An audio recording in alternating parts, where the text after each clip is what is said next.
talk this. It's dangerous to podcast alone. I'm your content redacted. Emma edited this part out. Host Madelyn. I'm your boy howdy. Do I love the ominous atmosphere? Host Emma. The heavy metal music. Thanks for tuning into this week's show. It's Emma's side quest. So Emma, what's the topic? What are we talking about? I don't know if this really coalesced into like a coherent topic, honestly, but It's okay. It's a little bit of an incoherent thing. yeah. This week we're sort of talking about NDAs in video games, and also, you know, the sort of complex gray area of the sponsored stream and embargoes and all that jazz. We've talked about parts of this before. I think we talked about reviews, you know, where we talked about embargoes a bit. I think we've talked about, like, a long time ago, we talked about, like, Let's Plays and their impact on, like, whether they take away sales from games and that sort of stuff. And it's sort of all of that, but just sort of chatting about it. Because there were two things that happened this week, recently. I think this week. That I've been thinking about and that I wanted to talk about. The first of which being, like, Valve has a new game out. Sort of. They have a new quotation marks secret game out, which they show like a pop-up when you go in that's like, please don't talk about it. And it was The Verge, right? The Verge wrote up an article talking about this game called Deadlock. I have not launched the game, so I am under no agreement not to talk about it even a little bit. So we can talk about it all we want. Yeah, Emma's free. We're free. So it's like I do want to make sure that listeners know that by pressing play on this podcast, you've agreed to talk about it with everyone you know. Yeah, that's true. We have a disclosure agreement. Yeah. It's encoded into the audio waves. Yeah. And you agree to disclose. it. Anyway, continue. So yeah, this game called Deadlock, it's out. You know, you can play it. You can invite your friends to it. It just has like the singular pop-up that, as the Verge reporter said, you can just escape out of without clicking it, which was a little immature, I will say. But I really feel whatever. like all of the nah around that, not all of it, but I feel like 75% of the nah around that article could have been avoided if he had just written about the game and like 2/3 of the way through been like, also it's a little weird that they're treating this like it's a secret, but it's not. Yeah. Anyway, let's keep talking about the game. Yeah, but the only thing that like indicates is just this pop-up that's not at all binding, right? You're not signing an NDA. You're not even, like, really making an agreement. It just, like, pops up as sort of a discouragement tactic. It's like, hey, dude, don't talk about this. And people got very mad at The Verge for writing this article on the game. And they were banned from the game after the article came out. But it feels weird to say that it's secret, when really it's more of like a soft launch situation is what it feels like Valve is going for here. Like an unofficial soft launch. You could just put it in early access or a beta or whatever, but no, that's not quite how they're doing it either. I can't figure out what their strategy is here, to be honest. They don't have to have one, they're Valve. That's sort of the strategy. Fair and true. But also I can't shake but they're a huge company, presumably with people who like work in their marketing department. And what was the pitch here? What's the play of we're just going to kind of put the game up and not say anything about it and somebody's going to find it and then people are going to find it? I don't know. It's it either seems weirdly out of touch with how the internet works now, like the idea that you can just like sort of secretly put a game up on Steam and it being Valve's first new game in like what, 38 years, give or take. Did they make Alex, or was that an external company? I think they did. I could be wrong. But regardless, it's, a new Valve game. That's a news item. They aren't making games very often anymore. Yeah. And the idea that at any time they run Steam. They should know better than to think that you can just like sort of hide your game in there and people aren't going to find it and spread the word. Yeah. What's weird to me is if they are expecting it to remain secret at all, like if they are just sort of relying on like brand loyalty to shut people's mouths, which I think they are a little bit, or like general politeness, right? I think that if they really wanted it to be secret, they could make it secret. Right. They don't. There's no way they want it to be secret. And I think they just banned The Verge after to be like, I don't know, stop talking about it. Yeah. Stop talking about it so loudly. Please. It's just, yeah. It's a little, I just can't figure it out. I can't figure out why you would do it like this. Anyway, the other news item that sort of triggered me wanting to talk about this is Black Myth. Triggered Emma. Triggered me. Yeah, I didn't mean that. You do that on purpose, but you know what? Maybe a little. Is Black Myth Wukong just came out, which is like a new prestige Chinese game from Game Science is the developer, right? Yep. And published by Hero Games, I think. Mm-hmm. That to a portion of people who asked for a code from them, portion of streamers who wanted to get a code to stream the game, the publisher sent out like a list of do's and don'ts, not binding do's and don'ts, just suggestions, strongly worded suggestions of what to talk about and what not to talk about in the game. And the don'ts included things like, general stuff that is pretty common, like no pornography, please, no politics generally, which can come up in stuff like this, no hate speech, but also no feminist propaganda, no talking about China's like COVID policies, that sort of stuff. Weird don'ts to include. Oh, weird the COVID policy I don't think is that weird. That one I was like, that reads like no xenophobia. Yeah, which but feels okay to me. But yes, the phrasing fact is that weird.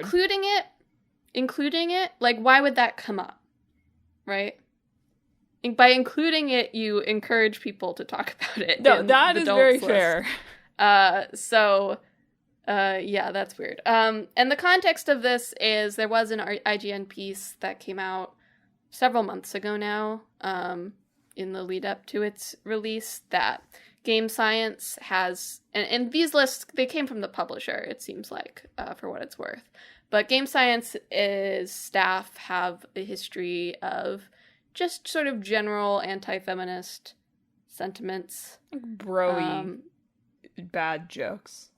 Was the yeah. vibe. I mean, But also stuff like, oh, men and women biologically will enjoy different games type quotes. So just sort of general bad vibes on that front. I believe there's, all game industries, but the Chinese game industry, of course, has its own unique problems with feminism, considering China's history, like the one-child policy and all that sort of stuff. I do think my reaction to that IGN article was colored by, I just expected it to be much worse. It's pretty bad. Yes. I just feel like I don't know, this year has been the year of us talking about, like, horrible gaming environment. I mean, every game is horrible environment.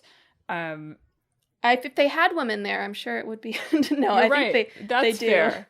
They do have I some just, women like, having there, read through it, I was like, oh, it's a bunch of kind of asshole dudes on their social media mostly saying dumb, Anyway, I encourage things. you to go read the IGN article. It Yes. has had no impact on the game's success, for what it's worth. Not at all. It is very successful release. This was just like a weird thing that came out of it. And it didn't go to journalists. It wasn't part of the review embargo. It didn't go to a lot of streamers. It seems to have specifically been for people who asked for a code, they got this sort of list. That makes, I mean, the list itself is sort of unhinged, but as I would understand why the marketing department would say, okay, we picked the people we're sending it to for reviews. We've picked these streamers, presumably, that we're going to reach out to, presumably because we think we can control them, or they're of enough benefit to us that doesn't matter what they say. Yeah. And then, of course, if somebody's pitching you, you want to control them more. Anyway, the top stream around when the game came out was something titled, like, Feminism, Taiwan is a Real Country. So nice. Nice. So, you know, regardless, these were not, like, binding, like, don't do it. There was a good Aftermath article on this and, like, talking to streamers about the different sorts of guidelines they get for different sorts of streams. And, you know, like, when they get a code, usually they don't really get anything, actually. Yeah. It's when the stream is sponsored, in that the company is directly, like, paying them to work for them. Like, you're going to stream for this many hours of our game, and we will pay you directly for that, versus just, like, getting the income from Twitch or YouTube. That's when they usually get guidelines on the sorts of things they'd like them to say, you know? Like, it generally has things like don't swear and stuff, but as one of the streamers in this article pointed out, like, they're paying you for your brand as well, right? So they don't actually really super want to police your actions, because if you're not acting the way that you usually act on your streams, like, that will come off as... You don't come across as genuine, trustworthy. Yes. Which is what they are paying you to be, right? The sort of interface, the friendly face to put on to the brand, right? I was surprised at how low-key some of this seemed to be. Yeah. Honestly. A lot of it does seem to be sort of like, well, there's a lot of legal paperwork, but ultimately this is really just a gentleman's agreement. Yeah. And, you know, it's not as direct as I might have expected it to be, or as restrictive as I might have expected it to be. Yeah. A couple of the, like, documents shared in this article for sponsored streams were like, please say the correct thing for the FTC. Yeah. Please say every 30 minutes, thank you Remedy for sponsoring the stream on Alan Wake 2. Or I thought the ones for Vengeance, Shin Megami Tensei Double V, were really funny. That's just like, talk about what you like about Vengeance, like the ominous atmosphere, the metal music, the demons, etc. Like, in case you aren't paying attention to the game at all, here are a few things you might say. Yeah. But yeah, it's just sort of like these general... Nobody had said, like, oh, you know, we don't want you to talk about feminist things before, at least not of the ones shared. And some streamers, like, when there's, like, a sort of general no politics description, there were some that were, like, especially in some cases of, like, being like, can you remove this language? Can you clarify? Can you not? So you do have to sort of pay attention to what you're signing. But yeah, especially in the West, there is not that much enforcement of NDAs. It does. I think that you were right as we were preparing for this podcast to say that you don't think that this was just a marketing stunt. Yeah. But I do feel like the worst developer you know has seen this and been like, yeah, I'm going to put no feminism in my next thing and get a huge news bump on that. The hatred guys are coming back. Yeah. With that new idea. Like, wait a minute. I too can get coverage on every gaming site if I just put, you must say women are the inferior sex every 30 minutes. But no, I think that this was maybe like an internal document from the publisher of like the types of things they wanted to see, just sort of in keeping with their culture there. by culture, I mean the company's culture. Well, it's basically their way of saying don't talk about that article, but they don't want to say the article because then it gives it more platform. So, yeah. Sloppy, though. I mean, just sloppy. Yeah. Because that's included... I mean, whatever. Feminism, like, shouldn't be political, right? But I feel like plausibly you could say that any of that stuff is included in the no politics thing, and if you wanted to just slap someone's hand for it, you could. Yeah. So just a case of getting too specific when you could have just been more generically evil. I mean, for what it's worth, they even, they can't slap anyone's hand for not following this list of do's and don'ts. It's not legally binding at all. It's not even like an official NDA or embargo or anything that you have to sign. Well, they could say, I won't give you a code next time, but they can't be like, sue you over not following. Well, no, they can't sue you, but, and if you're a Twitch streamer, as opposed to someone who is making like YouTube video money, then maybe this is less anything. But, as we talked about, I think in the Let's Plays episode and have talked about, obviously streaming exists in a, to put it charitably, a legal gray area. I think probably more of a, this is actually not copyright appropriate area most of the time.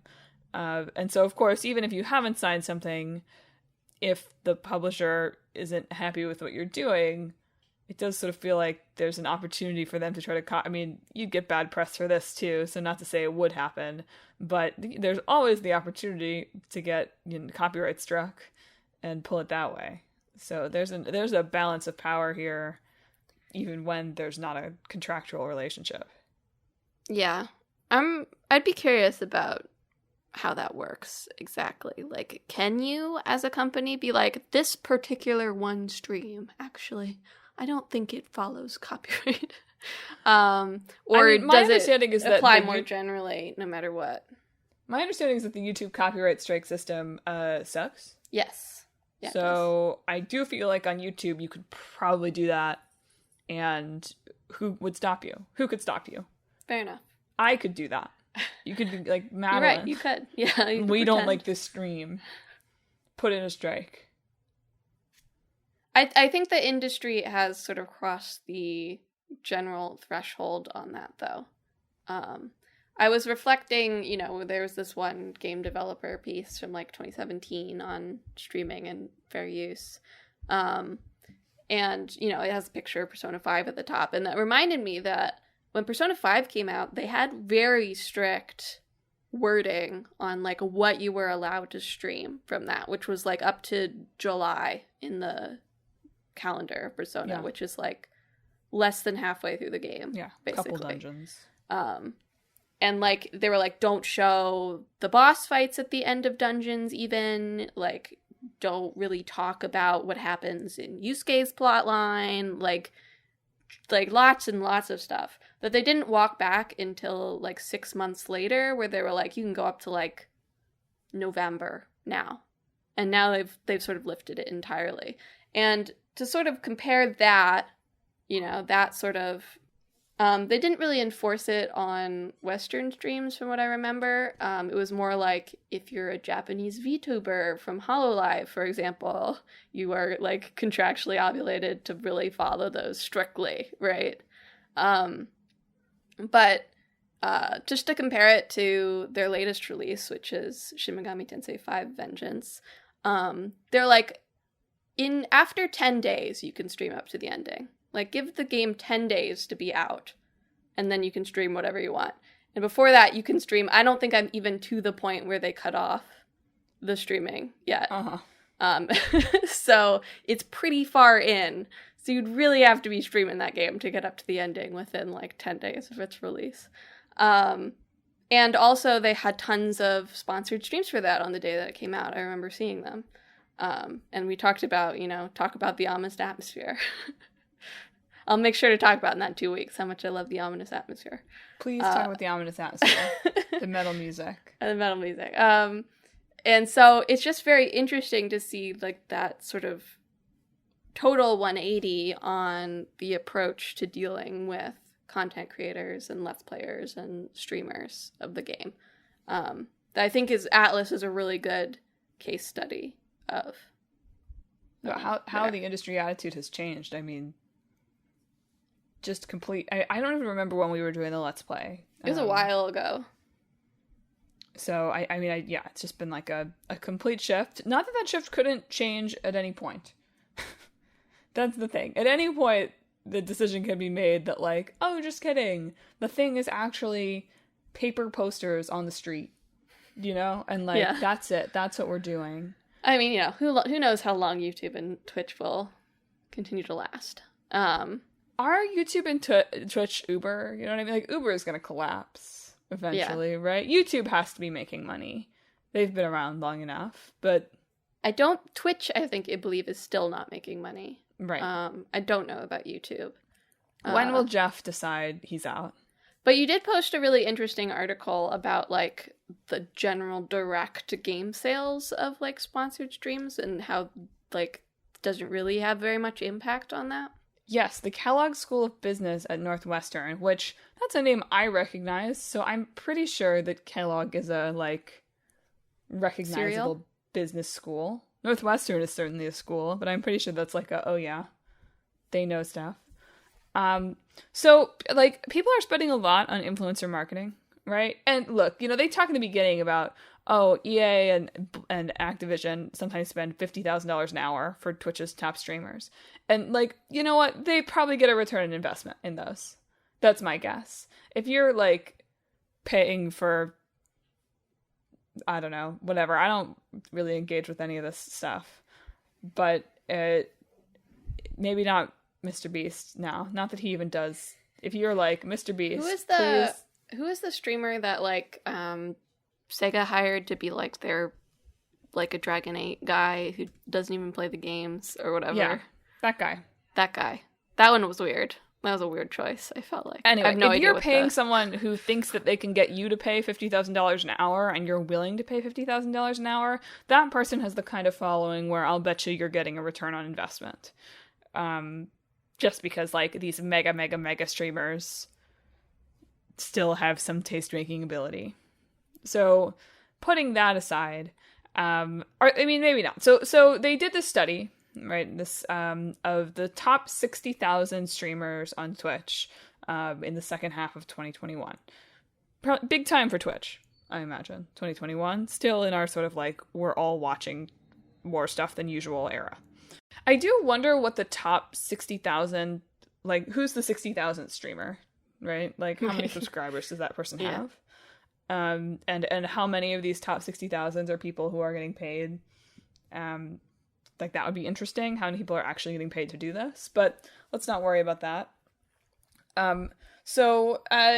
Obviously there's not public data on what people are being paid for promotion, but what they did in this study is anytime any of these people were streaming, they checked in every 10 minutes to see what game they were streaming, and they were also able to kind of reverse engineer how much money they were making from subscriptions, right? So those top 60,000 streamers were making an average of $144 from subscriptions. Now, one thing this article did not talk about is like, what's the bell curve of that, right? How much is the person at the very top raising that? How much are the presumably thousands of people at the bottom not making really anything, lowering it? But I won't get into that. So basically, like, they're like, okay, so probably that means that, most people who are doing promoted streams, sponsored streams, must be charging, at least $150 an hour, right? And that apparently tracks with stuff that's circulating out on the internet. And they discovered that sponsored streams, like, don't work. With the possible exception of, like, an indie game that really hits it. For the most part, they said organic streams did slightly increase the number of people playing a game on Steam by about 3%. These effects were stronger among lesser-known games by small publishers, probably because they actually increased awareness. But sponsored streams had an even smaller effect on number of players as number of buyers for a given game. The upshot is that for most titles, sponsored streams are a money loser with a median return of minus 95%. So I thought that was really interesting. But I also somewhat doubt that the goal of pushing sponsored streams is like direct game sales. I feel like it's more of a long-term investment where you're attempting to sort of cultivate like a fandom and spokespeople for that fandom. Totally, that cultural zeitgeist. Yeah. You invite these streamers to like your events, right? Your preview events, your special fan fests, whatever, right? And then they share the information from there to their community, and you sort of create a community by using these people as intermediaries, right? That's sort of what I feel like the goal is of like the sponsored streams and the preview events and the goodie boxes. It's not so that they will directly get their audience to go buy your game. It's so that they will bring their audience into your wider ecosystem, right? They will buy your Jack Frost plushie, even if they don't buy the game. Totally. Of course, there's value to marketing that doesn't just translate one-to-one to games sold. But it was interesting to see how much of it has to be that. And how difficult a job I just wouldn't want this to be my job. It's hard enough for me to sell a couple of tickets to a couple of theater shows once a year. And having to be like, which of these like thousands of streamers can I afford and is going to get me anything seems like nightmarish to me. Yeah, I imagine it's tough. There was another thing, like, talking about, there was, like, a small developer guy who got annoyed at, like, people not streaming his game and, like, wanting to be paid to stream his game, and people got very mad at him for saying that, which, for some journalists was, like, very funny in comparison to, like, Gamergate, where people were like, oh, you shouldn't get paid, you shouldn't get a free code, you shouldn't get anything. But it does sort of, and versus, like, being like, of course my favorite content creators should be paid for their time, right? But it's because, ultimately, and it's not to say that, like, oh, they're all lying to you, or they're all paid off by companies or whatever, but content creators, streamers, makers of video, fall more on the PR side, if they're doing it, relatively professionally, especially, more than they do on, like, the journalism side. Yeah. Right? And there are different expectations there. The problem is when you turn to your favorite streamer for, like, news, I don't know, or opinions or whatever, you do have to be aware, like, of their role within the ecosystem, which is not the same as a critic's. Totally. Right? They're sort of like, you can cross into this with, like, pop culture journalism too sometimes, right? But they're essentially professional fans, a lot of them, in some cases, right? Obviously, a lot of streamers do their own, like, they choose the games they want to play, or they don't. They just talk about games commentary-wise or stuff like that. So I'm not even saying, like, all of them. But, like, once you take a sponsored stream or go to a preview event or open a gift goodie box that the company sent you, even if there's no strings attached to any of that, you're becoming, like, a professional fan, essentially. Which, I don't think there's something wrong with that. It's just a little bit toxic when paired with the general sentiments towards journalists, right? Yeah. It's also fine for that to be how you discover your games, right? People talk all the time whenever someone is getting flamed for a review about, well, what you've got to do is you've got to find a couple of reviewers whose taste you feel like matches your taste, and you should read their reviews. And if you're reading a review from someone whose taste doesn't match your taste, well, that's not going to help you. Or it will, but you just have to think about it. You have to be aware of that, right? Right, exactly. Maybe it will help you, but that's not going to, on the face of it, like, they're going to like something that maybe you don't like, or they're not going to like something that maybe you like, right? And so I think that again, none of this is to be like, you should only be reading games reviews where they have lived monk-like and never, like, looked at a booth babe in their life. Right. You know, like, that's not the thing. It's fine to be like, oh, I trust, because like you said, for the most part, probably, if I'm being generous, people are not, like, lying on stream. They're picking sponsorships from games that they want to talk about, and maybe they're exaggerating their feelings on it, or they're saying things that they might not have said in that exact way because they've been asked to. But you hope that if you found someone who you quote-unquote trust, that you could say, well, if they're picking this game, they're picking it because it's something that they would appeal to them, and that's why they've been picked as an ambassador for it. Right? So it's not all bad. It's just murky. Yeah. And sometimes you get things like Cyberpunk. Yeah. And that's, like, no one's fault. You know? I don't blame there's no way to blame any content creators for that. Yeah. To be fair, in this case, it is, you know, journalists too, right? Sometimes you have to sign, you know, we've talked about embargoes. Sometimes you have to sign NDAs that have some sort of restriction on what you're allowed to talk about. People were very complainative when, like, The Last of Us Part 2 came out and they couldn't talk about anything in the story. Or, you know, other things like that. There might be general story spoiler restrictions, or they might say, don't talk about it before this point. Or in the case of Cyberpunk, they might say, you can't use any of your own game footage, actually. Which, you know, considering the short turnaround on that anyway, you know, maybe they wouldn't have wanted to deal with also recording their game footage. Yeah. But it does create, you know, a problem when the footage shared in promotional materials or direct from the company is not actually reflective of the experience of the game. And of course, they also only gave out PC ports. Right. For reviews, which is another way that they can sort of control the things that people say. No, the things that I don't love the focus sometimes in these pieces. This is not the case in the Wired piece that we read exactly, but sometimes the focus is like, like CD Projekt Red, they hyped up this game and they didn't give that to us, right? They sold us something that wasn't really what it was, and it's like, that's marketing, baby. Like, I don't think that I think that it gets into areas of, you did something quite wrong.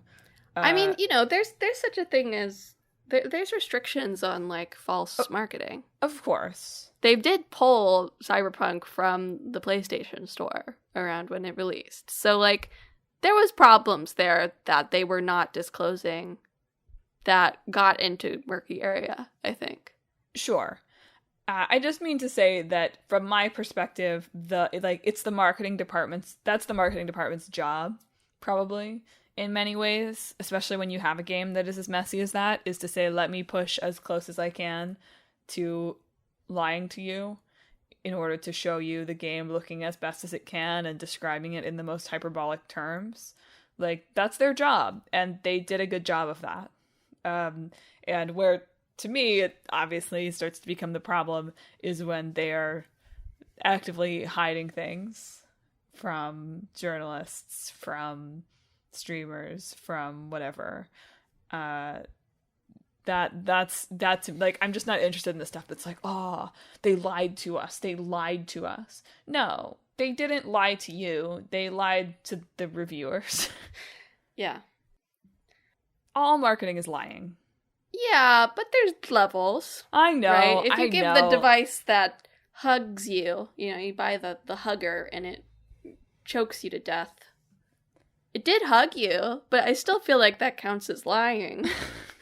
You're right. I'm just like, that's boring. That conversation is boring. Like, oh, they're showing you the game in its best possible light. Controversial. Yeah, again, I just think that obviously marketing is attempting to show the game in the best possible light, but there is a difference between showing a boring product in the best possible light and showing a broken product in the best possible light, right? You're not supposed to lie. You know, there's a difference between lying and exaggeration. Sure. Right. Sure. But of course, we've litigated the world at large has litigated cyberpunk to death. I just think it is a good example of the ways that particularly restrictive NDAs, even if they're ultimately gentlemen's agreements, can be harmful for everybody. It did make me think about, like, do we really need... Obviously, they're never going to go away, right? Legal departments, you got to have it there. But who in games journalism now, in particular, needs an NDA to tell them don't share late game story spoilers? Maybe that guy at The Verge needs it. He does seem like it's fine. What he did was fine, but he did seem to have some glee about it. Yeah. And maybe that guy would feel glee about not having to hide spoilers, right? Yeah. I don't know. That's just the tone of that article. But for the most part, aren't we all scared enough of the capital G gamers? And aren't we all socialized enough around spoiler culture writ large that even if there wasn't an NDA, we'd be like, yes, of course, I'm going to avoid sharing this late game spoiler. Yeah. Yeah, I think that NDAs, as they exist in general, can cause a lot of problems. You know, you talk about, like, in reviews, like, maybe they're not, like, super binding, but they certainly are in other areas of games development. Yes. Whether that's on voice actors or on translators or on people working at your company who are perhaps experiencing misconduct, who perhaps are not allowed to talk about that at risk of being sued. Or people who work on a game that's never released and can never talk about it. Yes, or people who spend years working on a game and then can never showcase their work on that. There was like an indie game recently that announced their canceled game so that their team could use it in their portfolios, which was nice of them. There was I looked at a couple of things of, like, NDAs and secrecy around video game voice acting, of like, the way that they're worded sometimes means that, like, even if you're being, like, mistreated, you can't talk about it because it will violate the NDA. So you have to specifically go against the NDA to say, like, oh, somebody was sexually harassing me in this. I also read a little bit about, like, I don't know if they're separate strikes. I know that video game voice actors are on strike right now here, and I think they might also be in the UK. And I read a bunch of ones about UK voice actors talking about, like, going into work and they're like, okay, you're doing a sex scene today, with no warning and nobody there to help you. They used Larian as, like, a positive example where they did actually hire, like, intimacy coordinators to help them with these scenes.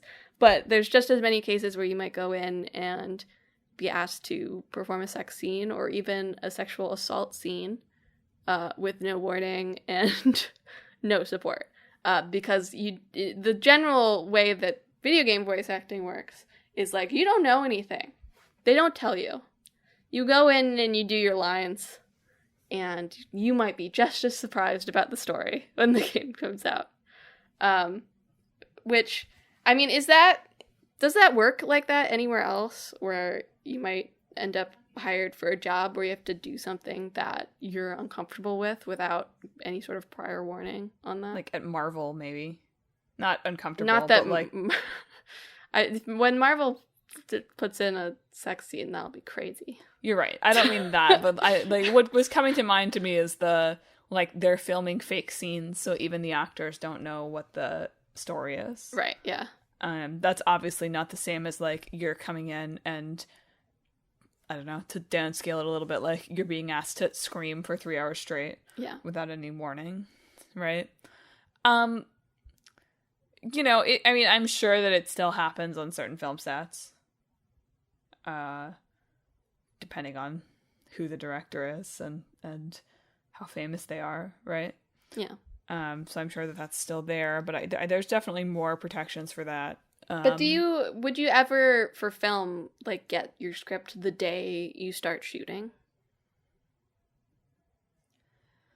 I won't pretend to be an expert, because I work in theater, not film.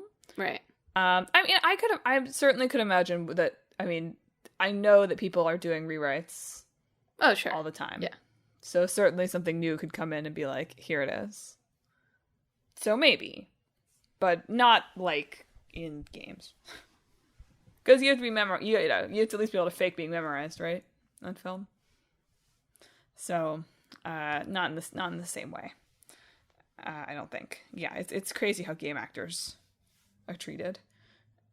It's crazy how everyone in games are treated, to be honest. Yeah. I also thought I found another game developer article on Nintendo's NDAs. Nintendo has a bad history of miscrediting or not crediting translators. But however, because the people who have worked on their games have signed NDAs saying they cannot talk about their work on the game, they can, in fact, not do very much about the fact that Nintendo either miss or does not credit them on the games that they worked on. It's so crazy. It feels like Nintendo, with presumably their massive legal team, should be able to write an NDA that's like, you're allowed to say you worked on this and nothing. You know what I mean? Like, even if you want to be restrictive, it feels like you could write it to say, you're allowed to say you worked on this. I mean, their new sort of policy is not even, like, sharing the developer of a game until you see the credits, right? And they must be under NDAs, too, because they don't come forward being like, yes, I'm working on Mario and Luigi Brothership. We're the company doing it, right? Like, you don't know that until you beat the game, and you're like, oh, that's who developed this. Neat. They do seem like they are doing some of that to try to protect those people from online harassment, but I'm sure that's not the main reason. I'm sure it's part of it, right? Yeah. But it's just a matter of, like, they seem to have these sort of general 10-year NDAs, is what this article said, where you're not allowed to talk about your work on that game until 10 years after, which just wild. It's a long time. Just wild. It was interesting to me to try to think about, as you're like, oh, is there anything else where people just walk in and they get the script? I was trying to figure out this whole sort of, like, ecosystem, whatever. I mean, do you think that NDAs are coming for all other media criticism? Well, I think that games, of course there's, like, the Marvel thing. So, like, entertainment has its own, like, secrecy and NDA policies. But the NDA happiness from games probably mostly comes from the tech sector. Right. Where they just love NDAs over in tech. They're like, heck yeah, sign these NDAs. Is what I think where that carries over from, right? Because games are sort of in the middle of that Venn diagram. And so they get the worst parts from both industries. So I don't know. I mean, already on TV, like, you write your initial review based on, like, half of a season, right? You don't write it based on the full season, which might be because it's not done yet, but who knows? So there's their own limitations on different kinds of reviews, but I don't know if it would ever be as strict as it is in games. Because the thing that struck me as the most like the sort of reviewer and content creator ecosystem in sort of cultural criticism writ large that I could think about felt like food to me, right? They are food reviewers. At least in major cities, food reviewers still have some cachet, right? The New York Times reviewing a restaurant and saying it's good is like one of the final bastions of criticism, right? Sure. New York Times theater review, don't matter no more, really. Food review can probably still drive people there. But like notable, right, that food reviewers, you know, in the same way as, not in the same way, in similar ways, like we don't really expect that, you know, IGN is paying for the video games that they're reviewing, right? Yeah. Just sort of because of the nature of it, there has to be an agreement with the company, unless the review is going to come out a week late. You know, there has to be the agreement to get that code. Whereas in food, it's like, oh, these guys are coming in a disguise multiple times. They're buying their own food, right? And then they're reviewing it. So that feels like even sort of stricter standards that are necessary. And it's interesting to think like, no matter what, there has to be that, you know, consent to being reviewed if it's going to be something that works at all. But then, of course, where the real action is out in food is in food influencers, right? Who I don't fully... I'm always very curious, because I do follow this one, like, New York City... Well, I follow a few New York City food influencers, but, like, for a long time, we loved Food Baby. And I still do, but it's all moved a little more into Reels, and that's kind of less my thing. But for a while, I was like, if Food Baby says this restaurant is good, it's probably good, right? They've pointed me to some of my favorite spots because I feel like they have similar tastes. But I've always been really curious on like, what's the agreement? Like, what's the agreement here, right? Like, how are they setting up this content? Is it just that they're getting free food? Are they getting paid? Like, I mean, do they get free food? Anybody could go to a restaurant and post their impressions of the It's food. really not clear to me. I am pretty sure that they don't get paid by the restaurants. I feel like they have said that before. It's not clear to me if they're getting freebies or like in what capacity. Like they're like buddies with some of these restaurant people now too. It's like in what capacity are these people getting freebies and like how formal and how are they affording to go out to eat so much when they have 3 kids? Yeah, I also think it's interesting of like, even if they weren't, like, if they were doing it like they were just popping into a restaurant and checking it out, once you get enough cachet, you might start getting recognized, of course, right? Yeah. And I feel like you could see this with like a game company too, of being like, oh, this streamer, you know, has started streaming our game sort of on their own. Perhaps we should reach out and make a connection, you know, as a company. I feel like I've seen this with like Yakuza, for example, of like people just sort of starting to play the series sort of on their own and then like doing a sponsored Yakuza 8 stream, right?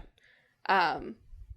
Which I think is clearly Sega and Ryuga Gotoku like paying attention to just sort of like who's out there eating our food, right? Yeah. Perhaps we should send them some goodies to say thanks for eating our food. Yeah.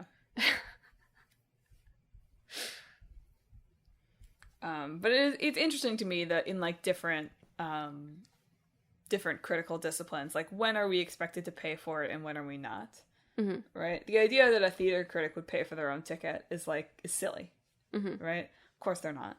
They're going to get a press comp. That's what it is. All right? And you don't expect anything from that. Although, of course, they're going to be in a good seat. And probably the house staff is going to pay special attention to them. And whatever. I mean, conferences have press comp for what it's worth. So that's sort of...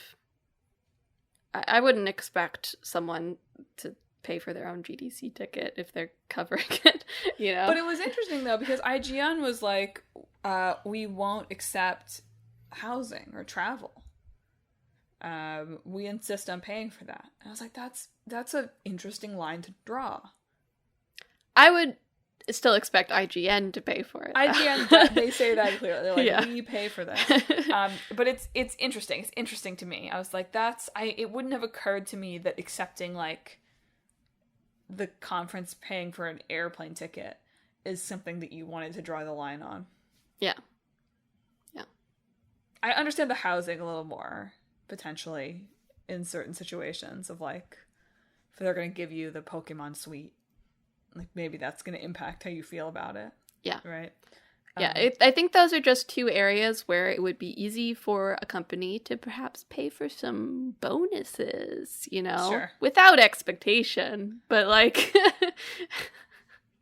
it's best not to open that avenue. Sure. I hadn't thought about it. I hadn't thought, like, this person paying for my Amtrak. Yeah. Like, my Amtrak to PAX being paid for. Yeah. Having a vibe to it. But it's so messy. It's so messy overall. The whole games media landscape is just a mess. It is. And you know, why wouldn't the priority be streamers? Obviously the priority from companies right now is streamers, and why wouldn't it be? Yeah. I mean, that's, you know, I didn't look into this, but I feel like I remember there were some surveys a while ago about, like, trust levels and where you get your news from in games. And it is a lot of streamers, right? You have your favorite creators and you follow them and you get their opinions and you play the games that they like and that sort of stuff. You know, there are some individual reviewers that you'll be able to recognize and be like, oh, that's Jason Schreier, right? Yeah. But mostly it's, like, company brands for, like, when you follow journalists. And most of those company brands have been thrown and tarnished by various cultural movements, right? Like, oh my god, I hate every time there's an IGN review, it's like, oh, but they gave this game a 10. It's like, they're not a singular person. There's not a Mr. IGN. Like, come on.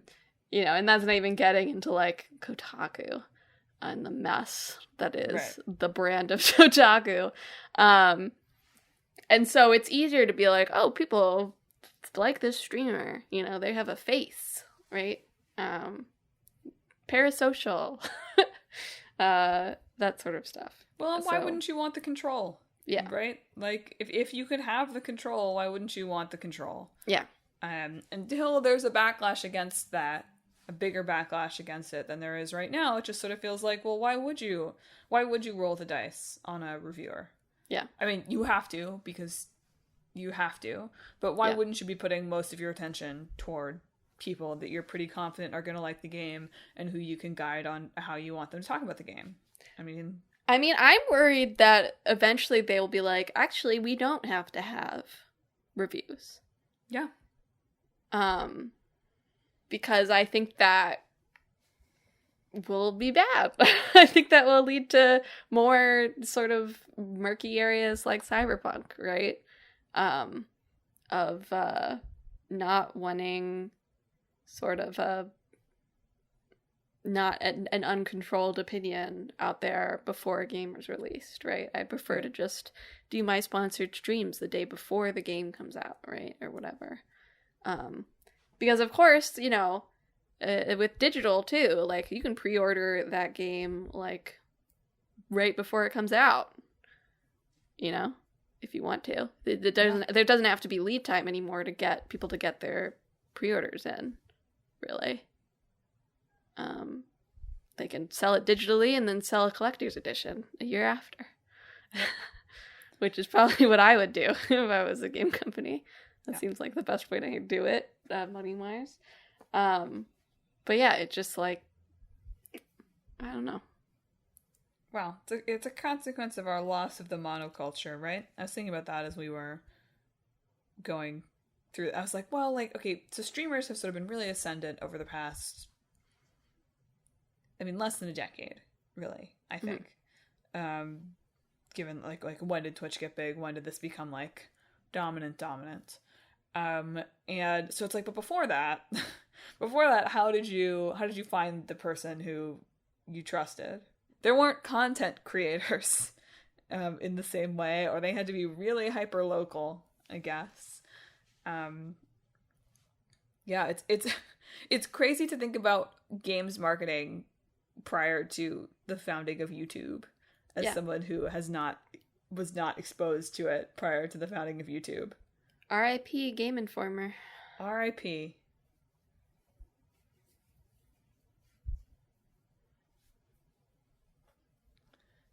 So yeah, it's I mean, you know, games journalism probably has another couple of years tops. Yep. Follow those newsletters, folks. I follow so many newsletters now. I don't know if it's sustainable. I don't know if that can work. But I mean, it's basically content creatifying people who are sort of not, I mean, what's the difference between a paid Substack and a Twitch subscription? There isn't one, right? Yeah, fair enough.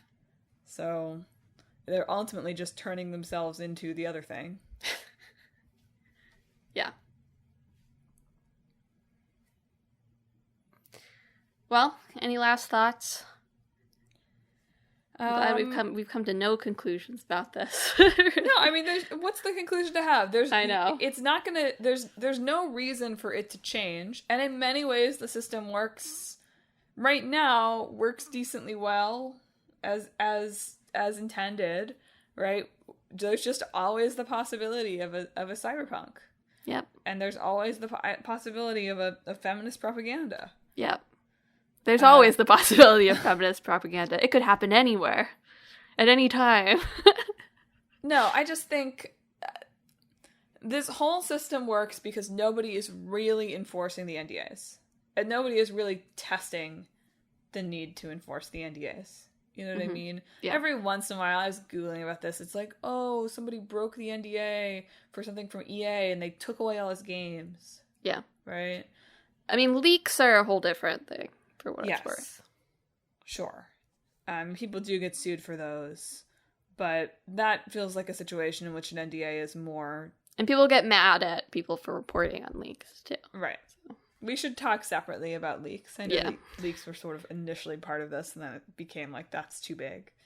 But I do think that this whole this whole system of games promotion relies on, like, lightly breaking the law all over the place. Yeah. Right? Streamers are operating in a copyright area that is probably not legal. Everybody has these NDAs that, like, unless they're a huge company, they've probably pulled from a template online and either don't really cover the company in the way that they're pretending it does, or they aren't going to enforce it anyway because the, like, amount that it would cost to take legal action against I love Charmander 75 for swearing while playing Pokemon Go is not worth it. That's not a good example. Nintendo would do that. But, yeah. But you know what I mean.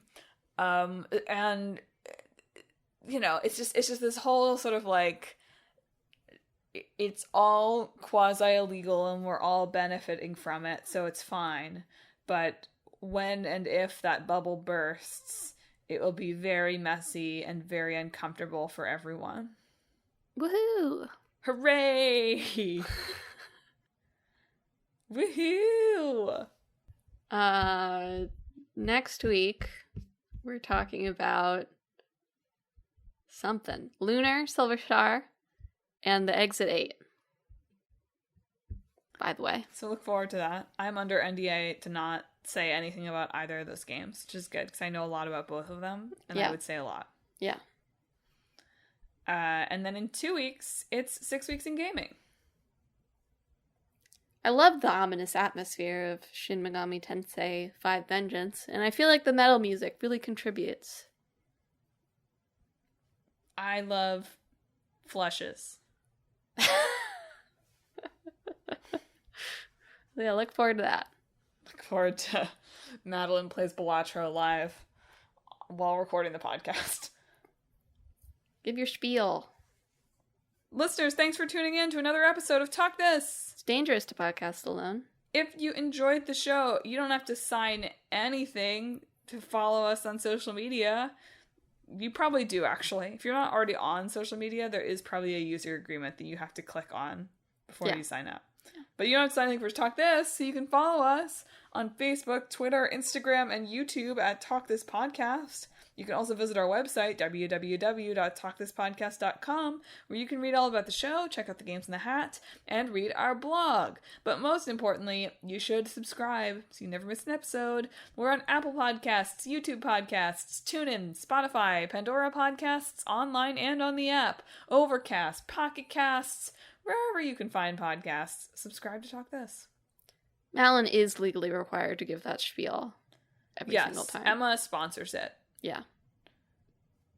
With her editing labor. Yeah. She's like, I will do the editing if you say the spiel. Well, listeners, this week, I hope that all of your not-so-secrets stay acceptably secret.